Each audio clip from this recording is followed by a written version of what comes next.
आइए मैं आपको परिचय कराती हूँ। खास मेहमानों का पैनल इस वक्त हमारे साथ मौजूद है। बीजेपी के प्रवक्ता प्रदीप भंडारी हमारे साथ जुड़े हैं, कांग्रेस के प्रवक्ता अभय दुबे हमारे साथ हैं, आरएलडी की तरफ से महासचिव पार्टी के मलूक नागर हमारे साथ जुड़े हैं, समाजवादी पार्टी की तरफ से आशुतोष वर्मा हमारे साथ हैं प्रवक्ता पार्टी के, और जेडीयू के प्रवक्ता भी कुछ देर में हमारे साथ जुड़ेंगे। इस बीच आरजेडी के प्रवक्ता नवल किशोर साहब हमारे साथ मौजूद है। बहुत स्वागत आप सभी का। मैं शुरुआत कर लेती हूँ प्रदीप भंडारी जी से, और जरा उनसे जानते हैं हम कि ऑपरेशन सिंदूर और उसकी सफलता की गाथा हर तरफ गूंज रही है।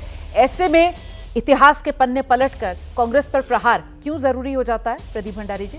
रोमाना जी, जब संजय राउत ये कहते हैं कि ऑपरेशन सिंदूर फेलियर है, मुझे लगता है राजनीति वो होती है, एक बड़ी फेमस लाइन है कि सच्चाई सूरज की तरह होती है, देर से ही सही उजागर हो जाती है।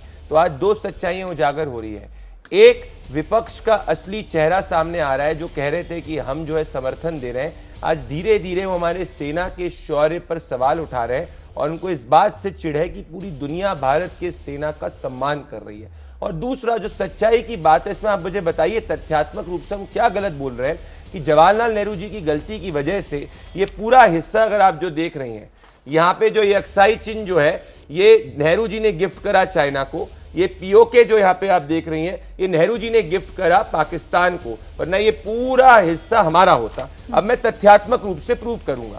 सरदार पटेल ने डॉक्टर राजेंद्र प्रसाद को जून 29, 1949 को लेटर लिखा, और वो लेटर को जो मैं आपके सामने पढ़ना चाहता हूं। ये लेटर में एग्जैक्टली सरदार पटेल ये लिखते हैं कि अगर उनके बस में होता तो जम्मू कश्मीर की स्थिति ऐसी नहीं होती, और वो ये कहते हैं कि बारामूला से दोमल की तरफ उनको ट्रूप्स जो है जवाहरलाल नेहरू जी ने नहीं आगे भेजने दिए, जिसके कारण हमें नुकसान हुआ। अगर सुनिए मेरी बात, पटेल जी ने फिर अच्युत पतुरंदन को, जो socialist party of India forward के प्रेसिडेंट रह चुके हैं, उनको उन्होंने एक और पत्र लिखा था, जो बाद में राजमोहन गांधी की किताब में में 24 1987 को पब्लिश हुआ था, जिसमें सरदार पटेल ने कहा था अगर मेरे पे होते तो 6 महीने में मैं जम्मू कश्मीर की स्थिति को सॉल्व कर लेता। 10 सेकंड में अपनी बात कंप्लीट करूंगा। एनवी गडगिल जो कैबिनेट मिनिस्टर थे नेहरू जी की कैबिनेट में, वो लिखते नेहरू जी के बारे में कि नेहरू जी का कोई एंथुसियाज्म नहीं था जम्मू कश्मीर को भारत में पूरी तरीके से मिलाने में।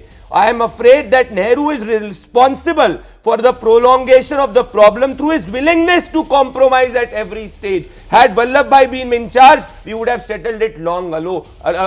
लब्बो लबाब ये आप कह रहे हैं कि सारी नेहरू की गलती, और ये इतिहास के तथ्य, ठीक है, नेहरू की गलती है, इतिहास के तथ्य हैं, वही देश के सामने आज रखे जा रहे हैं। तो अभय दुबे जी, फिर कांग्रेस को दिक्कत क्यों हो रही है?